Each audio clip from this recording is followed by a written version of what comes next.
ভারতের ব্যবসাগুলো কি অনলাইনে এগোতে পারছে না? চলুন আজ একটা নতুন রাস্তা খুঁজে দেখি।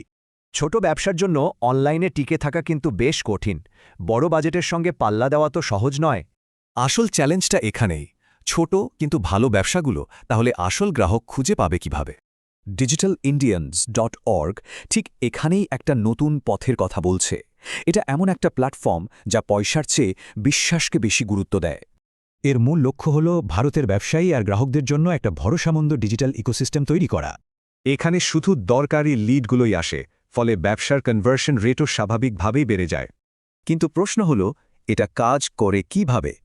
এটা কিন্তু শুধু একটা সাধারণ লিস্টিং নয়, এর পেছনে একটা দারুণ সিস্টেম আছে। লিড আসে অনেক দিক থেকে, direct search, partner network, community referral, এমনকি সোশ্যাল মিডিয়া থেকেও। আর এই ব্যাপারটাই গতানুগতিক অনলাইন অ্যাডের থেকে একে একদম আলাদা করে তুলেছে। পেইড অ্যাডে বিজ্ঞাপন থামলেই সব শেষ, কিন্তু এখানে ফোকাসটা হলো লম্বা সময়ের গ্রোথের ওপর। এর ফলে ছোট ব্যবসাও বড় কোম্পানির সাথে পাল্লা দিয়ে দাঁড়ানোর সমান সুযোগ পায়। তবে হ্যাঁ, এই ভরসামন্দ নেটওয়ার্কে সবাই কিন্তু জয়েন করতে পারে না।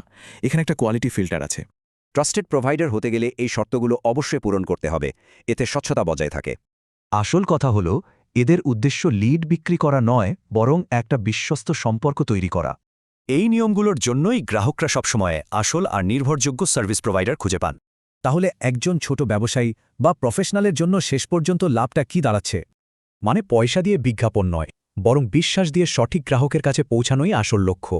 তাহলে প্রশ্নটা হল, লম্বা দৌড়ের জন্য কোন রাস্তাটা সেরা? টাকার বিজ্ঞাপন নাকি ভরসার নেটওয়ার্ক?